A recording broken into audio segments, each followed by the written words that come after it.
Hello friends, good morning everyone. आप सभी का फिर स्वागत है हमारे यूट्यूब चैनल रिकैम साइंस में।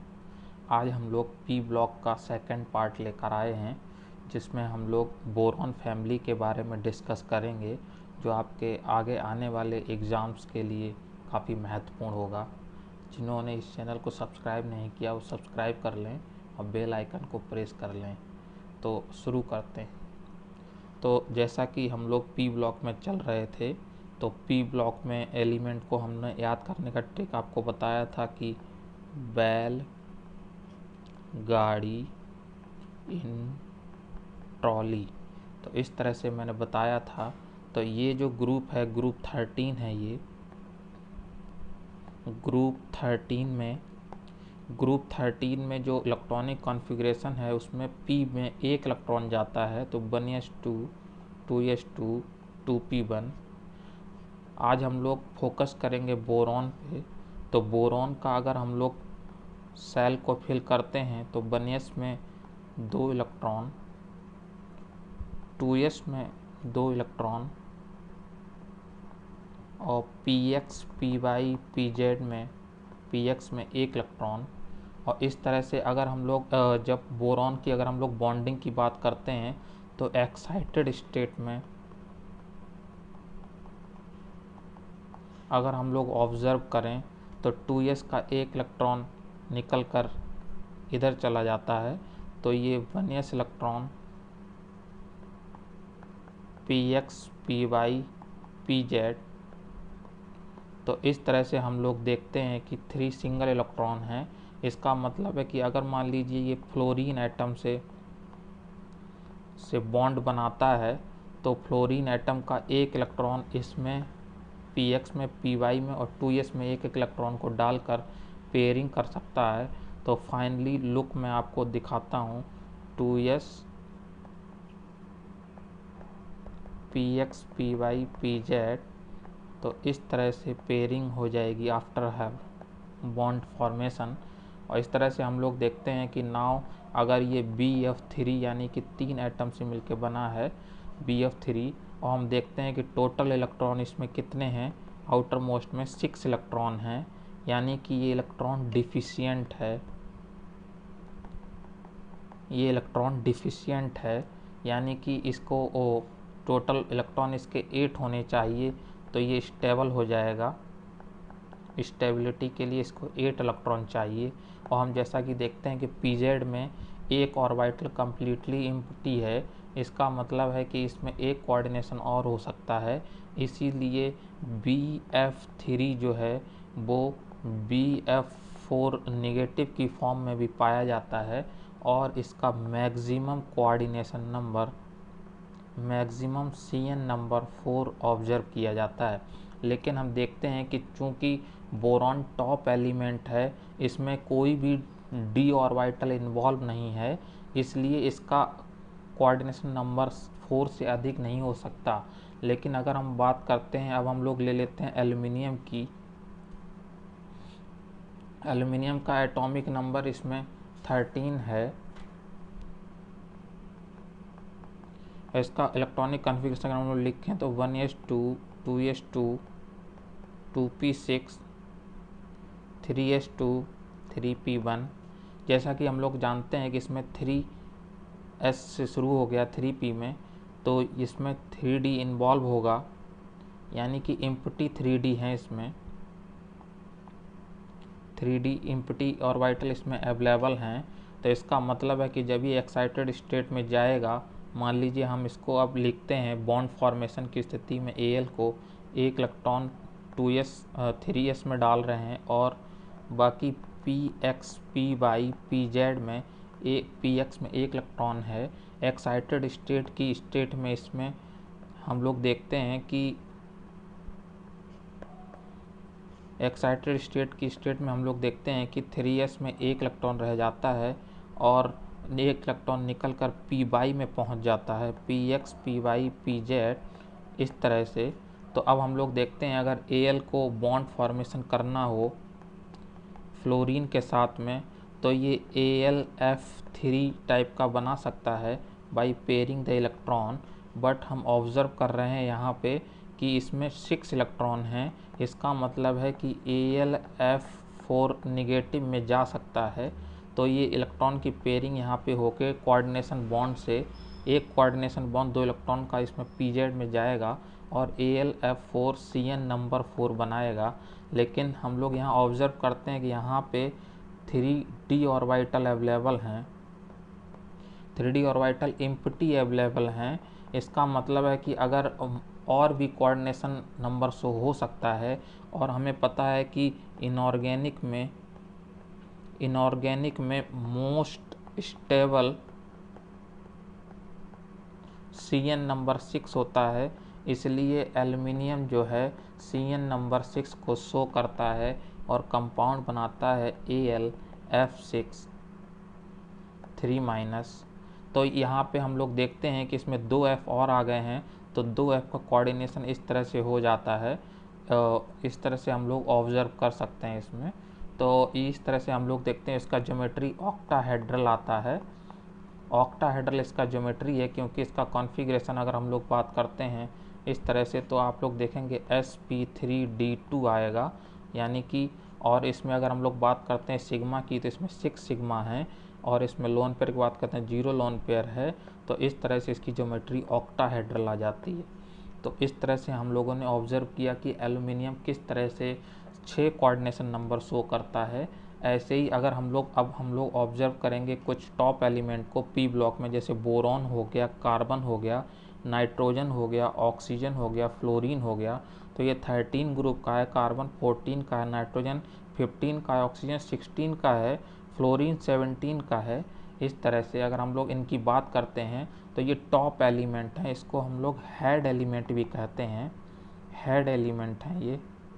इसका मतलब है कि हेड एलिमेंट में इलेक्ट्रॉन बस 2p तक ही जाते हैं, 2p1 तक जाते हैं। इसका मतलब है कि इसमें 3d अवेलेबल नहीं है, इसीलिए ये सारे हेड एलिमेंट जो है maximum coordination number CN number 4 show कर सकते हैं। और दूसरी बात इसमें जानने वाली ये है कि इसमें जब भी कोई बॉन्डिंग होती है तो पी पाई टाइप की बॉन्डिंग होती है पी। और इसमें बाकी जो नीचे के एलिमेंट हैं, यानी कि जो एल्युमिनियम है, गैलियम है, इंडियम है, टेलुरियम है, इसमें पी पाई, डी पाई या फिर डी पाई टाइप की बॉन्डिंग भी ऑब्जर्व की जाती है। उसका कारण आपको पता है, पहले ही हम लोग डिस्कस कर चुके हैं कि इसमें 3d एम्प्टी ऑर्बिटल है और बाकी इनमें d ऑर्बिटल इन्वॉल्व होने लगते हैं। इसमें फिल्ड d ऑर्बिटल्स हैं, 3d ऑर्बिटल्स हैं, जिसकी वजह से इसमें p पाई d पाई टाइप की बॉन्डिंग देखी जाती है। अगर हम लोग एग्जाम्पल की बात करते हैं, let's take one example. For example अगर हम लोग बात करते हैं HNO3 में, HNO3 को अगर हम लोग ब्रेक करेंगे तो H+NO3 निगेटिव, यानी कि अगर हम लोग इसको इस तरह से खोल के लिखते हैं तो हमें समझ में आएगा कि ये पाई बॉन्डिंग है। लेकिन अगर कोई पूछे किस तरह का पाई बॉन्ड है, तो ये नाइट्रोजन भी हेड एलिमेंट है और ऑक्सीजन भी हेड एलिमेंट है। अब चूंकि इसमें 3d ऑर्बिटल इन्वॉल्व नहीं है, इसलिए किस प्रकार की बॉन्डिंग है, पी पाई टाइप की बॉन्डिंग है और डबल बॉन्ड की यहीं पे। और इसका CN नंबर अगर हम लोग देखते हैं 1 2 3, तो CN नंबर इसका 3 है।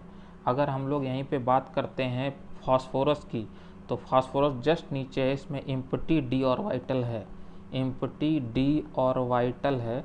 और अगर हम लोग इसका एक एग्जांपल कोई लेना चाहें तो वो हम लोग ले सकते हैं H3PO4, ये एग्जांपल हम ले सकते हैं। इसको अगर हम लोग ब्रेक करेंगे तो इस तरह से हम लोग देख सकते हैं, इसका H3PO4 का ये स्ट्रक्चर होता है। अगर हम लोग इसके प्रोटॉन को गायब कर दें तो हम लोग यहाँ पे इसको निगेटिव चार्ज यहाँ लगा देंगे। अब आपसे पूछा जाए कि जो इसमें P double bond O bond है, ये किस प्रकार की बॉन्डिंग है, तो ये किस प्रकार की बॉन्डिंग है, तो ये बॉन्डिंग है P पाई D पाई टाइप की बॉन्डिंग है। तो ये किस प्रकार की बॉन्डिंग है, ये D pi P pi type की बॉन्डिंग है। अगर to be true more correctly अगर हम लोग बोलेंगे तो ये d pi p pi type की बॉन्डिंग है, यानी कि इलेक्ट्रॉन जो है वो फास्फोरस के डी ऑर्बिटल में जा रहे होंगे पी ऑर्बिटल ऑक्सीजन से, क्योंकि ऑक्सीजन हेड एलिमेंट है बट फास्फोरस हेड एलिमेंट नहीं है। तो इस तरह से हम लोग ऑब्जर्व कर पा रहे हैं कि किस तरह से because of the available empty D orbital, किस तरह से एम्प्टी डी ऑर्बिटल की वजह से कोऑर्डिनेशन नंबर में चेंजेस आता है, और जो पाई बॉन्डिंग है वो किस तरह से चेंजेस होती है, पी पाई से डी पाई में चली जाती है। और आप लोग इस चीज़ को समझिएगा कि जो पी पाई का बॉन्डिंग है और जो पी पाई डी पाई का बॉन्डिंग है और जो डी पाई का बॉन्डिंग है, इनमें से पी पाई का ओवरलैप स्ट्रॉन्ग होता है, ओवरलैप स्ट्रॉन्ग होता है, लेकिन पी पाई डी पाई का ओवरलैप उतना स्ट्रॉन्ग नहीं होता, स्ट्रॉन्ग नहीं होता। ऐसे ही डी पाई का not strong enough as compare to p pi d pi. उसका कारण आप लोग जान रहे हैं, क्योंकि डी पाई में जो सिंबॉलिक होता है वो मोर असिमेट्रिकल हो जाता है, जबकि पी पाई में पी पाई का ओवरलैप हो रहा होता है, ओनली सिंगल वन प्रोबेबिलिटी है। इस तरह से तो डी पाई में पॉसिबिलिटी घट जाती है स्ट्रॉन्ग ओवरलैपिंग की, क्योंकि इनके साइज बढ़ते चले जाते हैं। जब हम पी ऑर्बिटल से डी ऑर्बिटल की तरफ जाते हैं तो डी ऑर्बिटल न्यूक्लियस से दूर होते चले जाते हैं और इनके साइज बढ़ते चले जाते हैं, जिससे इनकी ओवरलैपिंग वीक हो जाती है, जिसकी वजह से डी पाई की जो बॉन्डिंग है वो रिलेटिवली वीक है एज कम्पेयर टू पी पाई। तो इस चीज़ को हम लोग समझेंगे। इसीलिए हम लोग देखते हैं कि जो केमिकल रिएक्शंस होती हैं उनमें जो पी डबल बॉन्ड ओ का लिंकेज है वेरी सेंसिटिव लिंकेज होता है। केमिकल रिएक्शन में ईजिली अटैक फास्फोरस पे होता है और ये बॉन्ड टूटता है, ये महत्वपूर्ण चीज़ है। तो जितने भी फास्फोरस के डेरिवेटिव्स पाए जाते हैं उन सब में p double bond O linkage compulsory होता है फॉर्मेशन होना, तभी वो more than CN4 coordination number show करेगा, otherwise more than 3 number CN number coordination number show करेगा, अदरवाइज पॉसिबल नहीं है। तो इस तरह से हम लोगों ने देखा कि किस तरह से कोऑर्डिनेशन नंबर और इसका बॉन्डिंग फॉर्मेशन चेंजेस होता है। अब हम लोग कुछ डिटेल से बात कर लेते हैं पीरियोडिक टेबल में। तो जैसे बोरॉन है तो ये नॉन मेटल है, लेकिन एल्युमिनियम की बात करें तो ये मेटल है, और अगर गैलियम की, इंडियम की, टेलुरियम की बात करें तो ये कम्प्लीटली मेटल हैं,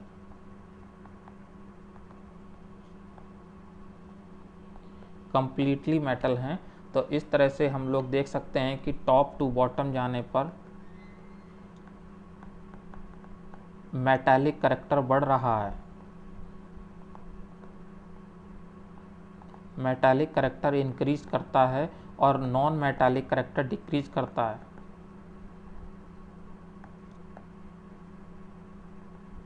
हम लोग लास्ट वीडियोस में ऑब्जर्व कर चुके हैं कि जो नॉन मेटल्स होते हैं वो स्मॉल साइज प्रेफर करते हैं, और जो स्मॉल साइज प्रेफर करते हैं उसमें न्यूक्लियस डोमिनेट करता है। न्यूक्लियस अगर डोमिनेट करता है तो इलेक्ट्रॉन जो है वो न्यूक्लियस से स्ट्रांगली बाइंड होते हैं, बॉन्ड फॉर्मेशन में ईजिली नहीं जाते।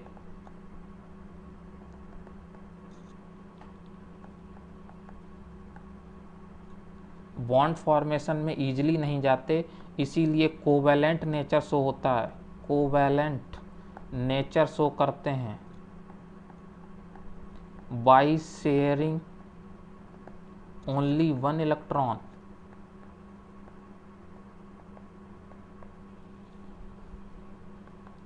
They don't give complete electron to others. So इसी की वजह से इसमें जो है इलेक्ट्रोनिगेटिविटी ज़्यादा पाई जाती है। तो नॉन मेटल के केस में इलेक्ट्रोनिगेटिविटी हाई होती है। एग्जाम्पल के लिए हम लोग देख सकते हैं जैसे कार्बन है, हाइड्रोजन की देखिए 2.1 है, हाइड्रोकार्बन की देखिए 2.5 है, नाइट्रोजन की देखिए 3.0 है, ऑक्सीजन की 3.5 है, फ्लोरीन की 4 है।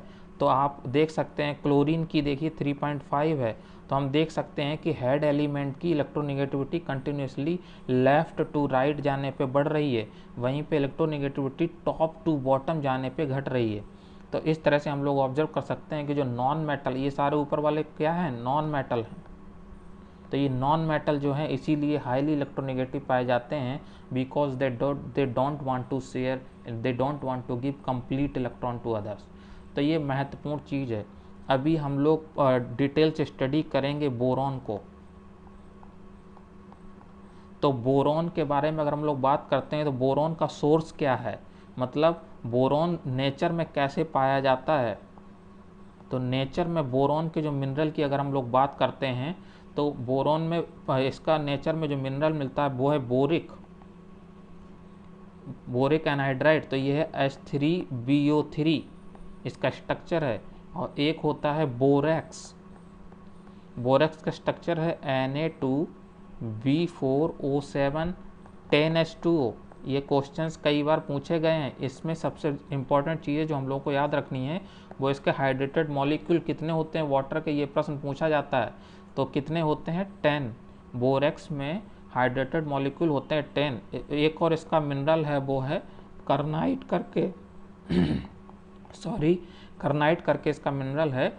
इसका भी सिंबॉलिक फार्मूला सेम होता है Na2V4O7, only changes in the hydrated water molecule. तो हाइड्रेटेड वाटर मॉलिक्यूल में 8 वाटर मॉलिक्यूल होते हैं कार्नाइट के केस में, जबकि बोरेक्स के केस में इसमें 10 वाटर मॉलिक्यूल होते हैं। ये महत्वपूर्ण चीज़ है। इसका बोरॉन के लिए एक और इसका मिनरल है जो पाया जाता है वो है टॉर्मालाइन। ये प्रश्न पूछा जा चुका है कंपटीशन एग्जाम में। टॉर्मालाइन, टॉर्मालाइन का फॉर्मूला होता है Na2B4O5 OH का होल 4 और 8H2O। इसमें भी हम लोगों को यही याद रखना है कि हाइड्रेटेड वाटर मॉलिक्यूल 8 होते हैं। तो कार्नाइट के केस में और टॉर्मालाइन के केस में हाइड्रेटेड मॉलिक्यूल की संख्या सेम है। इस चीज़ को आप लोग याद रखेंगे। तो ये महत्वपूर्ण चीज़ है। अगर हम लोग बात करते हैं आइसोटोप की, तो बोरॉन के 2 आइसोटोप पाए जाते हैं, B10 और B11। तो जो B11 है वो अबंडेंस में पाया जाता है। B10 जो है वो अबंडेंस में पाया जाता है अराउंड 181%, जबकि B10 जो है वो 19% के अराउंड पाया जाता है। ये महत्वपूर्ण चीज़ है। अब हम लोग बात करते हैं एल्यूमिनियम की। तो एल्यूमिनियम क्या है, most abundant metal on the earth, most abundant metal है aluminium. And third most abundant in the earth crust, third most abundant in the earth crust.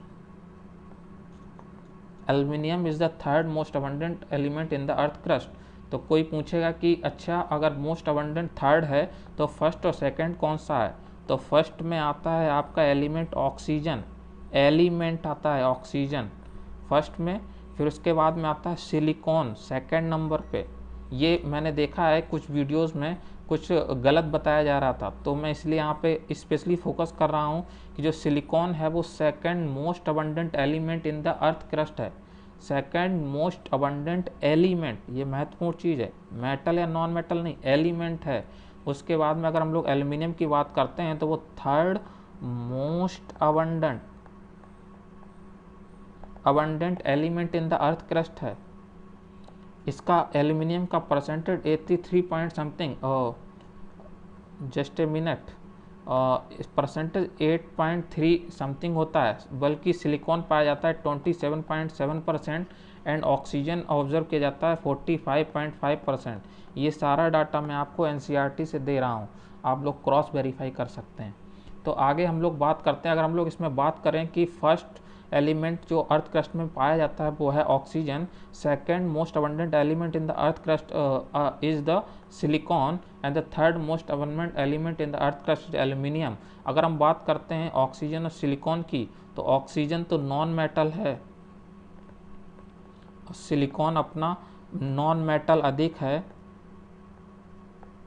और मेटालिक कम है।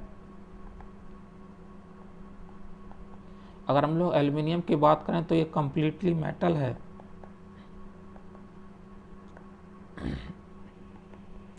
इस तरह से हम लोग ऑब्जर्व कर सकते हैं इसको। अब हम लोग बात करते हैं एल्युमिनियम के सोर्स की। पाया कहाँ जाता है, सोर्स क्या है इसका, मिनरल क्या है इसका। तो एल्युमिनियम का मिनरल है mica. Mica is the mineral of aluminium. Mica में दो तरह के मिनरल पाए जाते हैं, फॉर्मेशन होता है माइका का दो तरह के मिनरल। पहला है बॉक्साइट से और दूसरा है क्रायोलाइट से। बॉक्साइट का फॉर्मूला क्या होता है, Al2O3 2H2O। अब इसमें भी याद रखने वाली चीज़ सिर्फ यही है कि दो हैं वो वाटर के हाइड्रेटेड मॉलिक्यूल कितने होते हैं, दो होते हैं बॉक्साइड में। तो another molecule is mineral is the cryolite. Cryolite का फॉर्मूला है Na3AlF6।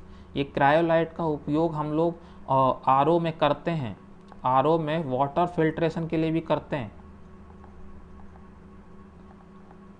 आप लोग कभी भी देखिएगा बॉक्स में और पत्थर चमक रहे होंगे तो वो सोडियम के और क्रायोलाइट से मिक्सचर बन के कॉम्प्लेक्स होता है उसका, उसके वो पत्थर्स होते हैं, स्टोन्स होते हैं जो फिल्ट्रेशन के लिए यूज किए जाते हैं। तो क्रायोलाइट में Na3AlF6 और बॉक्साइट का फॉर्मूला है Al2O3 2H2O। तो ये महत्वपूर्ण चीज़ें हैं। अब हम लोग कुछ बात कर लेते हैं पीरियोडिक ट्रेंड की। तो जैसे अगर हम बात करें बोरॉन में, बैल, गाड़ी, इन, ट्रॉली, अगर हम लोग इसकी बात करते हैं और हम लोग साइज़ की बात करते हैं तो ऑब्वियसली हम लोगों को पता है पीरियोडिक टेबल में टॉप टू बॉटम जाने पर साइज क्या करता है, इंक्रीज करता है।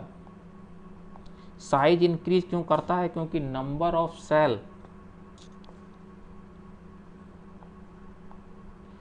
ऑफ सेल इंक्रीज हो जाते हैं। जैसे आपने अभी देखा बोरॉन के केस में 1s2 2s2 2p1, तो इसमें कितना नंबर ऑफ सेल है, 2।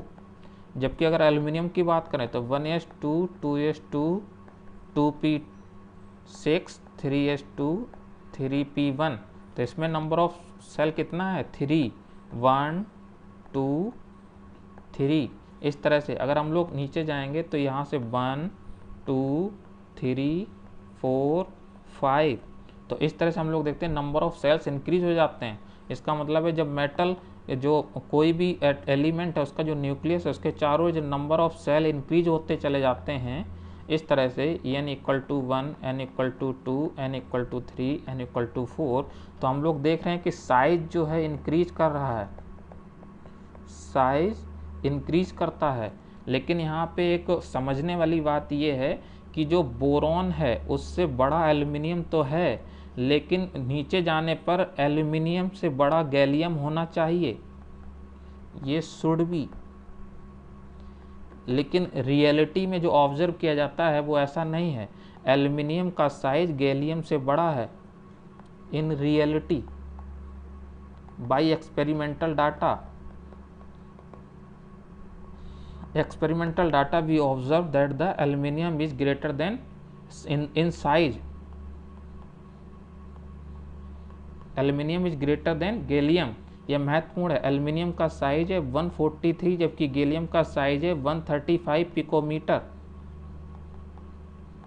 ये महत्वपूर्ण है, आप समझिएगा कि इतना साइज का डिफरेंसेस है और बाकी से ऑल अदर ट्रेंड महत्वपूर्ण है। तो आप समझिए क्वेश्चंस आपका यहीं से गलत होगा। अगर कभी भी क्वेश्चन बनेगा तो ऑर्डर का ट्रेंड आता है तो आपको ये याद रखना है, और इसको याद रखने का ट्रिक मैं आपको बताता हूँ। जैसे मैं अगर जाता हूँ एल्कली मेटल्स में तो इसमें सोडियम, पोटेशियम, रूबिडियम, सीजियम ऐसे करके नीचे जाते हैं। इसी के बगल में आता है Mg, बेटा, कार, स्कूटर, तो यहाँ पे बेरिलियम, तो इसके बगल में आता है Mg। अगर इसकी बात करते हैं तो बीच में जाते हैं ट्रांजिशन मेटल और इसके राइट में जाते हैं तो हमको मिलते हैं P ब्लॉक। तो P ब्लॉक का जो स्टार्ट हो जाता है ऊपर से तो वो जाता है एल्युमिनियम, गैलियम। अगर कार्बन की बात करें तो स्टार्ट हो जाता है कार्बन, सिलिकॉन और जर्मेनियम, इस तरह से।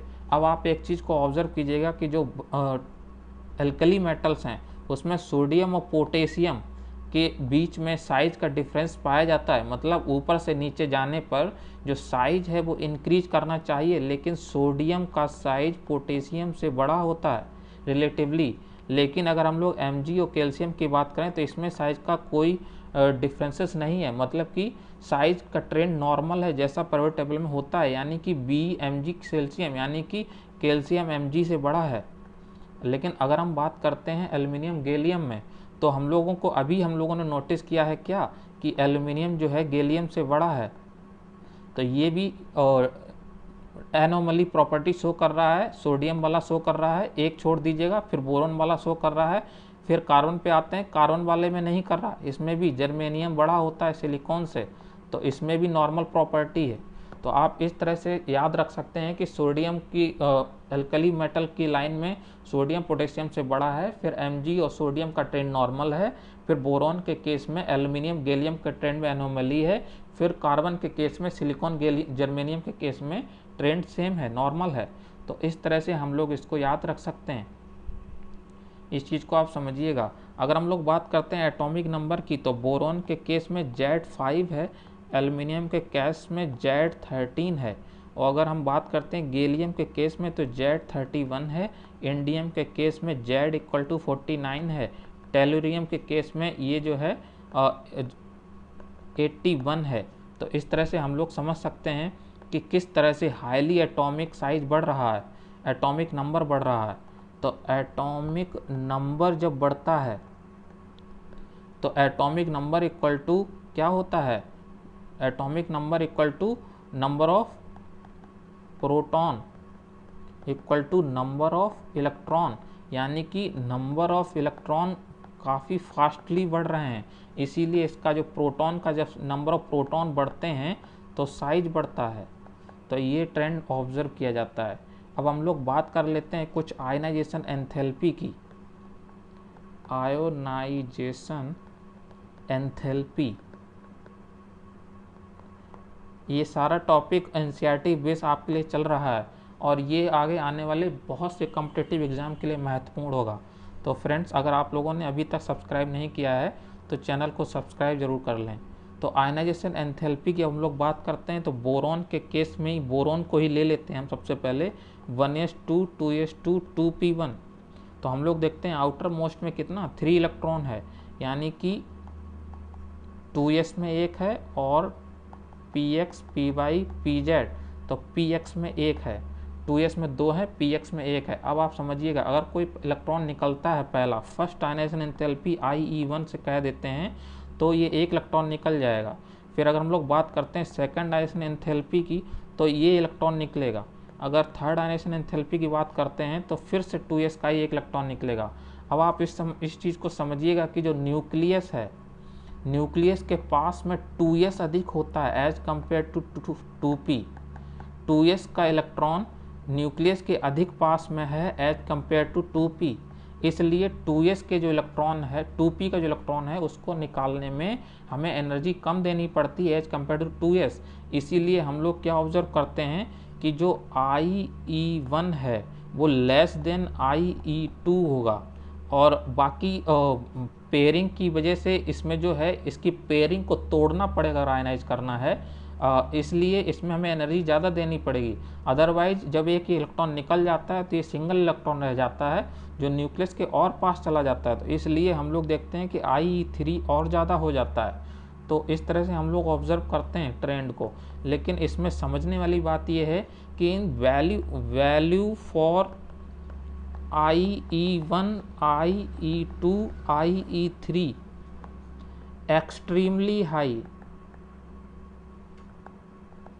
Extremely high for the boron family, बहुत ज़्यादा होती है। यानी कि अगर हम टोटल बात करते हैं डेल्टा H की, तो बहुत ज़्यादा है।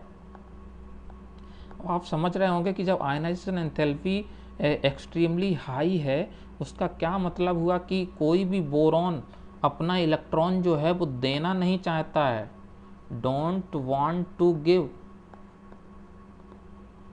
इसीलिए बोरॉन जो है कैटायनिक फॉर्म में ऑब्जर्व नहीं किया जाता, इसीलिए बोरॉन जो है कैटायनिक फॉर्म में ऑब्जर्व नहीं किया जाता, लेकिन बोरॉन आयनिक फॉर्म में ऑब्जर्व किया जा सकता है। Because of the high electronegativity ये इलेक्ट्रॉन को ले सकता है, क्योंकि बोरॉन ऑलरेडी इलेक्ट्रॉन डेफिशिएंट है, इसको 2 इलेक्ट्रॉन चाहिए, तो ये बी निगेटिव चार्ज बियर कर सकता है, लेकिन बी प्लस चार्ज बियर नहीं कर सकता। तो ये एक कंसेप्चुअल क्लैरिटी थी जो हम लोग आपको बताना चाहते थे। अब आप इस चीज़ को समझिएगा कि boron, aluminium, gallium, indium, tellurium, तो इस तरह से अगर हम लोग टीएल की बात करते हैं और हम लोग देखते हैं ऊपर से नीचे तक एंथैल्पी या फिर आयनाइजेशन एंथैल्पी का ट्रेंड अगर हम लोग ऑब्जर्व करना चाहें, तो हम लोग देखते हैं कि साइज जो है बढ़ता है। अगर साइज बढ़ता है तो न्यूक्लियस से जो इलेक्ट्रॉन है वो दूर होता चला जाएगा। अगर और बड़ा साइज कर देते हैं तो इतना दूर हो गया। तो अगर हम लोग बात करते हैं D1, D2, D3, तो D1 is greater than D2 से ग्रेटर देन D3, तो हम लोग देखते हैं इलेक्ट्रॉन जो है न्यूक्लियस से दूर होता चला जाता है। इसीलिए जो आयनाइजेशन एंथैल्पी है IE जो है वो D1, D2, D3 के केस में लो किस में होगी, D3 के केस में लो होगी। तो इस तरह से हम लोग ऑर्डर को लगा सकते हैं, D1, D2, IE, D3 इस केस में लगा सकते हैं। लेकिन हमें ये याद रखना है कि इसमें जो साइज का जो ड्रामा है वो किस में है, एल्यूमिनियम का साइज बड़ा है, गैलियम का छोटा है, इसलिए जो आयनाइजेशन एंथैल्पी जो है बोरॉन से एल्यूमिनियम में डिक्रीज करती है। इस चीज़ को समझिए, बोरॉन से एल्यूमिनियम तक डिक्रीज करती है, लेकिन एल्यूमिनियम से गैलियम तक इंक्रीज करती है, और फिर उसके बाद में गैलियम से इंडियम तक इंक्रीज करने लग जाती है। तो इस चीज़ को समझिएगा, और इंक्रीज करने लग जाती है उसका, और इंक्रीज करने का कारण एक इसमें D और F इलेक्ट्रॉन का इन्वॉल्व होना भी है। F ब्लॉक के इलेक्ट्रॉन जब इसमें इन्वॉल्व होने लगते हैं तो भी इसमें आयनाइजेशन एंथैल्पी इंक्रीज कर जाती है, क्योंकि जब F ब्लॉक के इलेक्ट्रॉन्स इन्वॉल्व होते हैं तो सील्डिंग पुअर हो जाती है, इलेक्ट्रॉन जो है न्यूक्लियस के पास अधिक चले जाते हैं। तो इस तरह से आयनाइजेशन एंथैल्पी इंक्रीज करती है। तो ये तो कुछ बात हो गई आपकी जो हमने बात की आयनाइजेशन एंथैल्पी की, और आगे नेक्स्ट वीडियो में हम लोग बात करेंगे बोरॉन की और भी कई प्रॉपर्टी की, बोरॉन बीट टेस्ट के बारे में और केमिकल कंपाउंड्स के बारे में, बनाना bonding, bridging bonding, coordination bonding के बारे में।